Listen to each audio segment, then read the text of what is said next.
Social মিডিয়ার দুনিয়াটা এখন কি পরিমাণ কোলাহলপূর্ণ তাই না? সবার মনোযোগ কাড়ার জন্য যেন একটা নন স্টপ লড়াই চলছে। এই ভিড়ের মধ্যে নিজের কথাটা শোনানো যায় কিভাবে? গ্যারি ভেনারচাক তার বেস্টসেলিং বই জ্যাব জ্যাব জ্যাব রাইট হোকে এর একটা দারুণ সমাধান দিয়েছেন। তিনি বলছেন সোশ্যাল মিডিয়া মার্কেটিং জিনিসটা আসলে একটা বক্সিং ম্যাচের মতো। জানতে হবে কখন হালকা পাঞ্চ বা জ্যাব মারতে হবে আর কখন সে মোক্ষম রাইট হোকটা দিতে হবে। কিন্তু এই লড়াইটা এত কঠিন কেন? কারণ গ্যারির ভাষায়তেই বলি, সোশ্যাল মিডিয়া হলো ক্র্যাক কোকেইনের মতো। মুহূর্তের মধ্যে আনন্দ দেয় আর মারাত্মক আসক্তি তৈরি করে। ভাবুন তো, আমাদের হাতে যে স্মার্টফোন, সেটা দিয়ে আমরা তথ্যের এক নিষ্কঞ্চাই স্রোতে ডুবে থাকি। এই গোলকধাঁধায় নিজের ব্র্যান্ডকে আলাদা করে চেনানোই তো আসল চ্যালেঞ্জ। তো এই পুরো ব্যাপারটা সহজে বুঝতে আজ আমরা কয়েকটা ধাপে এগোব। প্রথমে আমরা সোশ্যাল মিডিয়ার এই বক্সিং রিংটাকে বোঝার চেষ্টা করব। তারপর জানব জ্যাব জ্যাব জ্যাব রাইট হোক কৌশলটা আসলে কি। শিখব কিভাবে একটা দারুণ জ্যাব তৈরি করতে হয়, কিছু বাস্তব উদাহরণ দেখব, আর শেষে আলোচনা করব নিজের জন্য একটা জেতার মতো কম্বিনেশন কিভাবে বানানো যায়। আচ্ছা, তাহলে চলুন শুরু করা যাক আমাদের প্রথম রাউন্ড দিয়ে দ্য সোশ্যাল মিডিয়া রিং। আজকের যুগে মনোযোগ আকর্ষণ করতে পারাই কিন্তু সবচেয়ে বড় খেলা। মানে ব্যাপারটা হলো, এখন প্রত্যেকটা ব্র্যান্ডই এক একটা মিডিয়া কোম্পানি। আপনার প্রতিযোগিতা শুধু আপনার প্রতিপক্ষ কোম্পানির সাথেই নয়, বরং তারকাদের খবর, মজার বিড়ালের ভিডিও, বন্ধুদের পোস্ট, এক কথায় একজন মানুষের ফোনের স্ক্রিনে যা কিছু আসে তার সব কিছুর সাথেই। মানুষের হাতে সময় কম, মনোযোগ আরও কম, কিন্তু সেই মনোযোগ কেড়ে নেওয়ার জন্য কন্টেন্টের কোনো অভাব নেই। তো এই ভিড়ের মধ্যে নিজের কথা শোনাবেন কিভাবে? এখানে গ্যারি ভেনারচাক নিয়ে এসেছেন তার আসল কৌশলটা, আর সেটা হলো জ্যাব জ্যাব জ্যাব রাইট হোক। এখন প্রশ্ন হলো, এই জ্যাব জিনিসটা আসলে কি? জ্যাব হলো ছোট ছোট হালকা কন্টেন্ট যা আপনার গ্রাহকদের কোনো না কোনোভাবে উপকার করে। মানে এমন কিছু যা দেখে তারা হাসবে বা একটু ভাববে বা পুরনো দিনের কথা মনে করবে। সবচেয়ে জরুরি কথা হলো, জ্যাবের উদ্দেশ্য কিন্তু বিক্রি করা নয়। এর একমাত্র উদ্দেশ্য হল সম্পর্ক তৈরি করা আর ভ্যালিউ দেওয়া। আর রাইট হুক, ওটা হলো আপনার আসল আহ্বান বা কল টু অ্যাকশন। এটাই সরাসরি আপনার ব্যবসার লাভের জন্য। যেমন, আমাদের এই প্রোডাক্টটা কিনুন, এখানে সাইন আপ করুন বা আমাদের ফলো করুন। কিন্তু মনে রাখতে হবে, এই রাইট হুকটা তখনই কাজ করবে যখন আপনি যথেষ্ট পরিমাণ জ্যাব দিয়ে মানুষের আস্থা আর মনোযোগ দুটোই অর্জন করতে পেরেছেন। এই কৌশলের মূল মন্ত্রটা তাহলে কি দাঁড়ালো? খুবই সোজা, দিন দিন দিন অনেকবার দেওয়ার পর তারপর চান।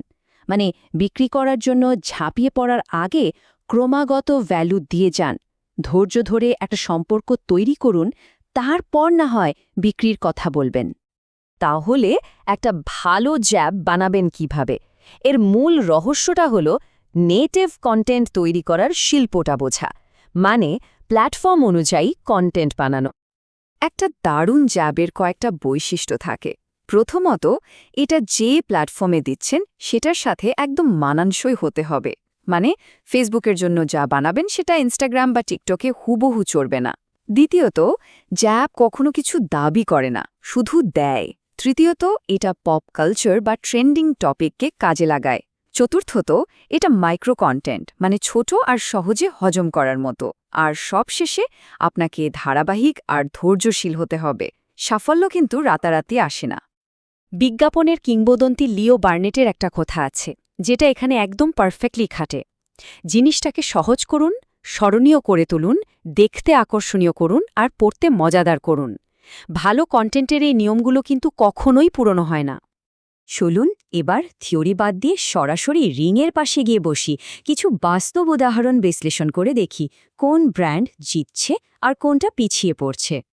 এখানে দুটো গাড়ির ব্র্যান্ডের পোস্ট দেখুন। বাম দিকে সুবারুর একটা সাদামাটা ছবি, গাড়িটা অনেক দূরে, পোস্টটাও বেশ নিরস, এটা কোনো গল্প বলছে না।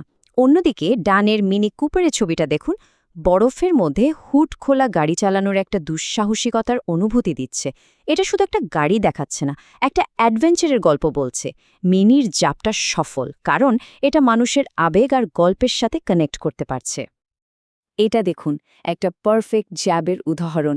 নেটফ্লিক্স তাদের শো অ্যারেস্টেড ডেভেলপমেন্টের জন্য এই পোস্টটা করেছিল। যারা এই শোয়ের ভক্ত, তারা এই ছবির পেছনের যোগটার সাথে সাথেই ধরে ফেলবে। এটা সহজ, প্রাসঙ্গিক এবং নিখুঁতভাবে তার দর্শকদের ভাষাতেই কথা বলছে।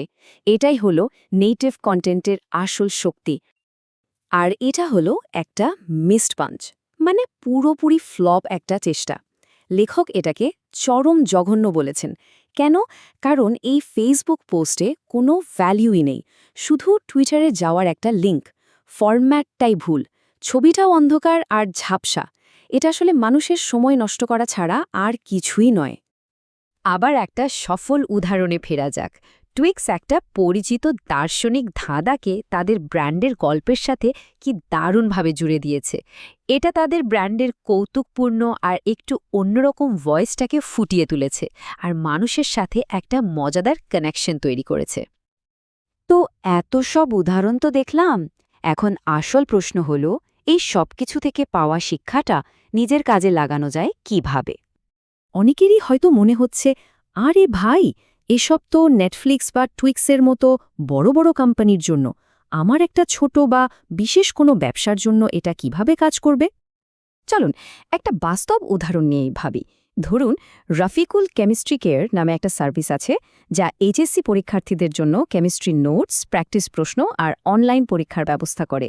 তাদের জ্যাবগুলো কি হতে পারে ভাবুন তো? হয়তো পর্যায় সারণীর কোনো কঠিন মৌল মনে রাখার সহজ ট্রিক নিয়ে একটা 30 সেকেন্ডের রিল, অথবা জারণ বিজারণের মতো কঠিন একটা টপিক নিয়ে 1 মিনিটের অ্যানিমেটেড ভিডিও। এমনকি মেন্ডেলিভের জন্মদিনে তার আবিষ্কার নিয়ে একটা ছোট ইনফোগ্রাফিকও কিন্তু একটা দারুণ জ্যাব হতে পারে। আর তাদের রাইট হোক, এই সব জ্যাব দিয়ে শিক্ষার্থীদের বিশ্বাস আর মনোযোগ পাওয়ার পর তাদের পেইড কোর্স বা পূর্ণাঙ্গ নোটস কেনার জন্য সরাসরি একটা আহ্বান জানানো। সবশেষে পুরো খেলাটা কিন্তু এখানেই এসে দাঁড়ায়। আপনি জ্যাব জ্যাব জ্যাব দিয়ে মানুষের মনোযোগ অর্জন করেছেন, তাদের বিশ্বাস জিতেছেন। এখন বলুন, আপনার সেই মোক্ষম নকআউট পাঞ্চটা কী হবে?